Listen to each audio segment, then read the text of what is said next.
Amigos y amigas, bienvenidos a un nuevo video de 05 Noticias.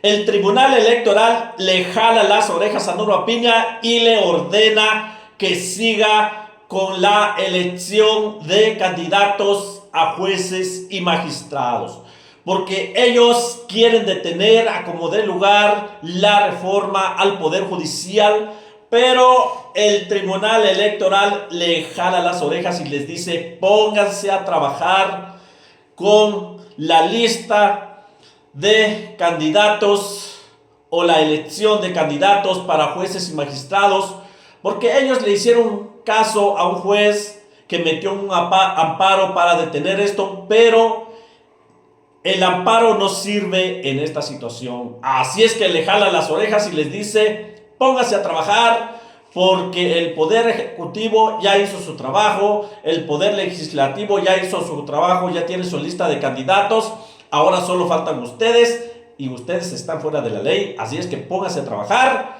porque la elección se va a llevar a cabo, gusten o no gusten. ¿Y qué dice la presidenta de México? ¿Cómo reaccionó la presidenta de México? Dice que va a haber elección de jueces y magistrados. Esto no lo detiene nadie. Así es que, jueces corruptos, a ponerse a trabajar. Así es que vamos con la información, amigos y amigas.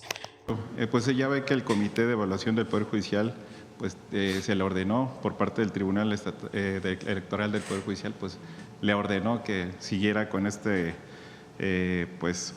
ante las denuncias del juez de distrito, del amparo. ¿Por qué se tomaron esas decisiones de detener este comité y por qué también Gerardo Fernández Noroña hizo una invitación a que continuaran estas evaluaciones? ¿A qué se debe y precisamente cuál es su opinión o el mensaje que pudiera darle para que diera continuidad, y si habría algún retraso en cuanto a las elecciones del 25 debido a esta situación? ¿Cuál es la opinión que tiene el referente?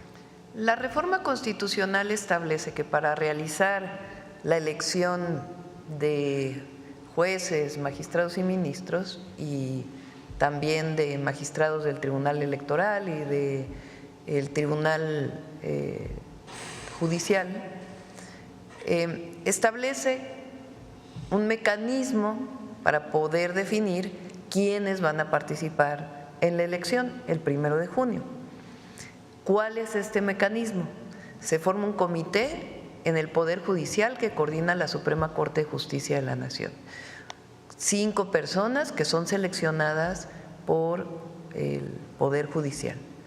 Un comité del Poder Ejecutivo, es decir, nosotros definimos 5 personas que trabajan para poder definir quiénes van a participar en las elecciones. Y en el caso del Poder Legislativo también tienen 5 personas. Esos son los comités de selección. ¿A quién seleccionan? Pues se abrió un proceso para inscripciones. Se inscribieron miles de personas, miles de abogados y abogadas. ¿Cómo son seleccionados? Primero, si cumplen con lo que dice la Constitución, que deben de cumplir. Deben de tener al menos 8 de promedio en la carrera, deben de presentar cartas de recomendación, deben escribir un ensayo y algunos otros temas. Entonces, la primera selección es: te inscribiste, tenías 7 de promedio, pues no pasas al siguiente proceso. Te inscribiste pero no presentaste tus cartas de recomendación, pues no pasas a la siguiente fase. Eso fue lo primero que hicieron y publicaron. Ahí hubo un periodo de reconsideración porque hubo personas que dijeron: no, yo sí lo entregué, aquí está. Y entonces, pues como en cualquier persona, pues hay que darle su espacio para su reclamo, digamos. Y entonces ahí se define una lista final. Después de ahí, ¿qué ocurre? Hay entrevistas, que si ustedes se fijan, pues han estado entrevistas en todos los lugares. Bueno, ¿qué pasó con el Comité del Poder Judicial? Dejó de funcionar. Recibieron, hicieron una selección y mientras estaban en ese proceso, de pronto dijeron: ya no funcionamos, ya cerramos el proceso. ¿Por qué?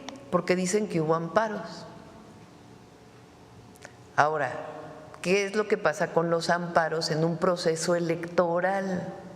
No proceden, porque ¿quién es, de acuerdo con la Constitución, quien regula los procesos electorales?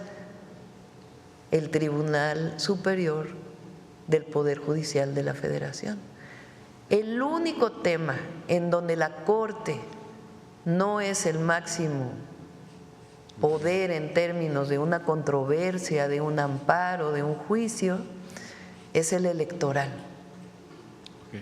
Entonces, llevaban ya algún tiempo sin funcionar.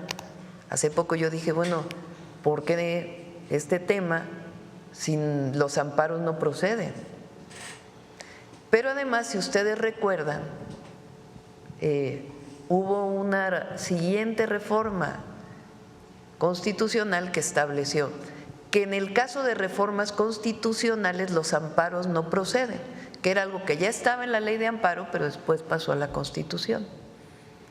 Entonces, ¿qué hace ayer el tribunal, la Sala Superior del Tribunal Electoral del Poder Judicial de la Federación? Le dice, Corte, no tienes razón en parar tu proceso, tienes que continuarlo urgentemente, tienes hasta el 31 de enero para terminarlo, para que pueda proceder la elección. Eso es lo que pasó el día de ayer y a mí me parece bien, porque es lo que corresponde respecto a la Constitución. No tiene razón la Corte en haber parado el proceso. Entonces, eso es lo que ocurrió ayer y qué bueno que el Tribunal Electoral lo hizo, porque lo que refleja pues es que en efecto es un proceso electoral. ¿Qué ocurriría si no lo hicieran? Bueno, hay sanciones de parte del Tribunal Electoral. ¿Y atrasaría si en caso que no lo hicieran? No. Se seguiría haciendo Sí. la… Sí, porque el INE, que es quien organiza las elecciones, ¿quién es, digamos, el tribunal que le dice sigue o no sigue? El Tribunal Electoral. Entonces, por eso continúa la elección y será el 1 de junio.